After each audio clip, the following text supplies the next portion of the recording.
Hey en welkom bij PL TV. In deze video nemen we jullie mee een kijkje backstage bij Amélie the Musical. We gaan vandaag met twee acteurs hier achter de schermen even een praatje doen. Ga je er met me mee?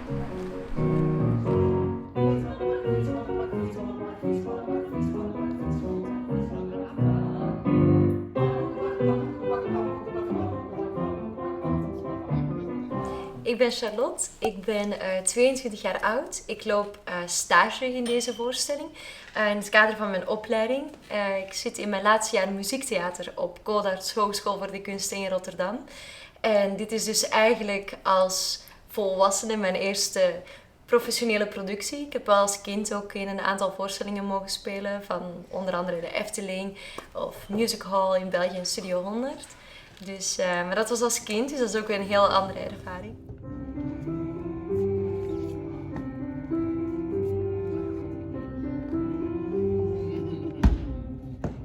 Nou, ik ben Kei Schevers, ik ben 20 jaar en ik doe nu mijn stage hier in Amélie the Musical. Ik zit nu in mijn laatste jaar, stagejaar van mijn opleiding musicaltheater aan de Fonds Hogeschool voor de Kunsten in Tilburg. En ja, voor mijn stage dit mogen doen is natuurlijk geweldig, omdat ik zo'n groot aandeel heb in deze voorstelling, dus super veel kan leren. Ik wou je zeggen hoe vaak ik naar de wolken sta. Van rozen graag ik die lust. Amélie the Musical is gebaseerd natuurlijk op de film Le Fabuleux Destin d'Amélie Poulain. Echt wel een hit van een film was het. En de musical die heeft eerst in Amerika gespeeld op Broadway, daarna op West End en in Duitsland. En nu dus de Nederlandse versie. De cast is teruggebracht naar 8 personen. Dus we doen eigenlijk met een kleine groep doen we echt alles. Want speciaal aan deze versie is ook dat wij zelf de instrumenten bespelen. Dus dat is toch wel, vind ik en vindt het publiek ook, een hele grote meerwaarde aan deze voorstelling. En plus we doen alle instrumenten, plus nog alle changementen. Dus heel veel decorstukken kunnen bewegen. En dat maakt dan bijvoorbeeld de kamer van Amélie, of dat maakt de kamer van Duvayel, of er komt weer een toonbank op. Dat doen we allemaal ook nog zelf. Dus het is, met 8 personen zijn we de hele show bezig. Ja. Eigenlijk een kleine workout, als ik het zo hoor. Ja, Het is een marathon. Het is een marathon. Het is een marathon. Maar het is ook wel, als het eenmaal in je systeem zit, dan kun je gewoon ook tussendoor gewoon nog lekker spelen en ervan genieten. Ja. Nou ja, ik heb eigenlijk voor deze voorstelling speelde ik nog geen instrument, dus ik heb het nog moeten leren. En nu speel ik cajon, ik speel klokkenspel en ik speel basukulele. Dus ik heb 3 instrumenten moeten leren niks. spelen. Nee, dat is niet niks Heel inderdaad. knap, ja. Dus dat was even pittig, maar inmiddels gaat dat volgens mij hartstikke goed. Zeker. Ja. En ik speel harp, zoals je En hier dat doe je naast altijd kan al, zien. of, Ja, daar ben ik al van kinds af aan mee bezig. Ik droom echt al van, ik denk zolang ik me kan herinneren, om actrice te worden, Ja. in welke vorm dan ook. Yes, dit is ons decor. Het staat er bijna volledig op dit moment. Ja.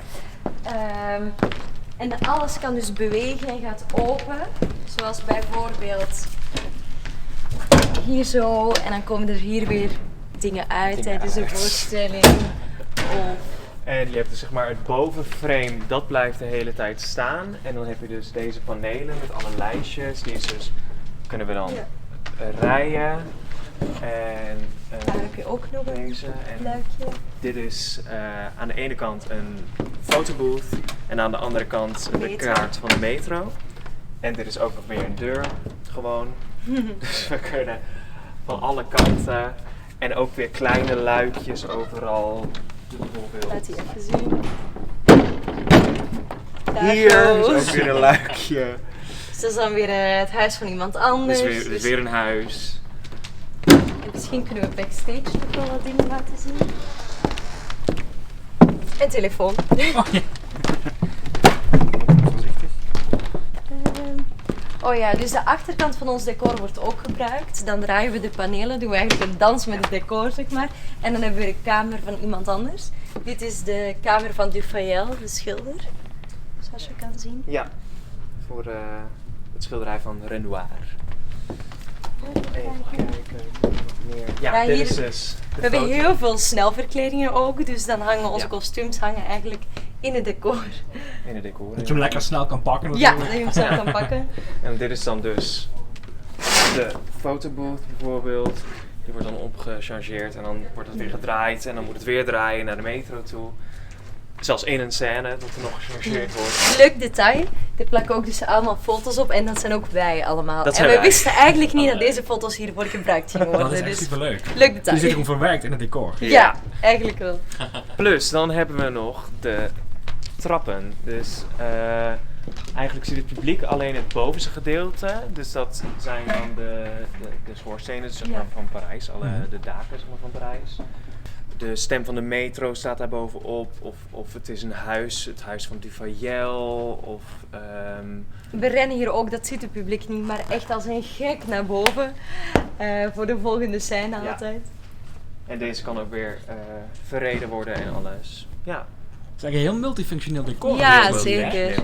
Echt leuk. En ik zie allemaal requisieten daar staan. Ja, we hebben heel veel heel requisieten veel ook. requisieten. Ja, kunnen we wel even onderlopen. Ja, Bijvoorbeeld dit is mijn sigarettenkarretje sigarettenkarretje. Dus, het hoort bij mijn rol. in het café Ja. met een, hoe heet je, Georgette? Georgette. Een Georgette. En dit is dan bijvoorbeeld het raam in het café, menu du jour. En daar moet dan Amélie in spiegelschrift op schrijven. Ook Want nog anders, te oefenen, ja. anders kan het publiek het natuurlijk niet Zeker. lezen. Ja. Dit is nog een jas die ik draag in de voorstelling. Kom ik er nog tegen. Een jas. Een jas. En dan moeten jullie vooraf natuurlijk wel allemaal klaarleggen dat Ja. je bij de nieuwe voorstelling wel allemaal vindt eigenlijk. Inderdaad, ja, daar Ja. zijn we eigenlijk, of daar zijn de anderen nu mee bezig. Nu mee op dit bezig moment, inderdaad. Maar dat is ook een soort routinetje. In het begin was dat echt dat we dachten, nou, zoveel requisieten wat we hebben. Maar inmiddels gaat het steeds makkelijker Ja. eigenlijk. Zeker, ja. En daar heb ik wel Eigenlijk. tijd over. Ik heb 4 rollen in deze voorstelling. Nou, eigenlijk 5. Want we zijn sowieso allemaal verteller in de voorstelling. Dus dat zijn dan kleine stukjes tekst tussendoor met wat er gaat gebeuren of wat er net is gebeurd.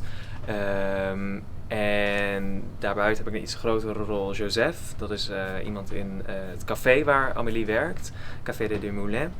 En ja, Joseph, dat is eigenlijk een soort psychopaat, een soort stalker die daar in het café zit. En die is helemaal weg van Gina en die neemt alles op wat zij aan het doen is. Dan ben ik ook nog, op een gegeven moment kom ik door dit luikje voor 2 zinnen, want dan gaat Amélie op zoek naar de eigenaar van het verborgen kistje. En dan heb ik even 2 zinnetjes, ben ik een nerd. Ik ben ook nog de mysterieuze man. Wat ik verder niet ga vertellen wat die inhoudt. Moet je maar komen Dan moet je kijken. komen kijken. En even denken, wat ben ik nog meer? En ik ben Adrien.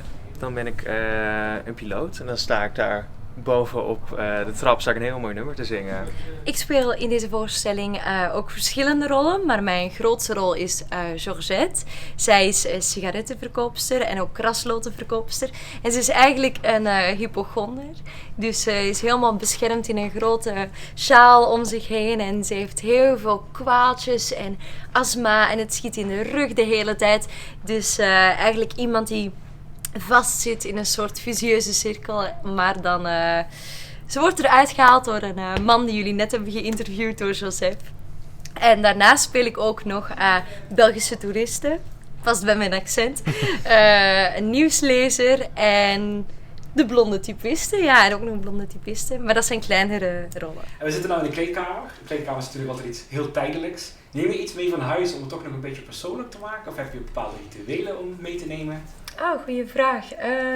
Nou, het is eigenlijk vooral praktisch, want ik heb krullen in deze voorstelling, dus daar ben ik wel best eventjes mee bezig. Dus ik heb altijd mijn krultang bij. En we hebben ook een hele tas vol make-up, die we ook gebruiken natuurlijk. Dus ja, dat heb ik altijd mee. Maar echt iets van thuis. Ik heb altijd 2 ringen aan, die heb ik altijd bij me, want dat is mijn verlovingsring. Dus die heb ik altijd bij me en dat is eigenlijk het allerbelangrijkste materiële dat ik dan meeneem naar overal. Nou, ik heb sowieso gewoon mijn vaste dingetjes wat ik altijd mee heb, zeg maar. Dus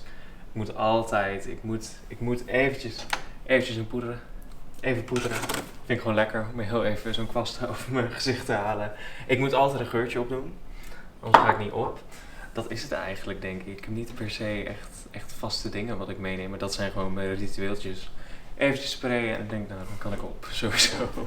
Ja, het is echt een unieke voorstelling, een uniek concept. En voor mij gaat het ook echt over verbinding en verbinding maken met elkaar. En dat is na deze hele coronaperiode toch echt dubbel zo bijzonder geworden. Van hoe kunnen we ons terug gaan verbinden nadat we zo lang afstand hebben moeten houden. Dus kom zeker kijken.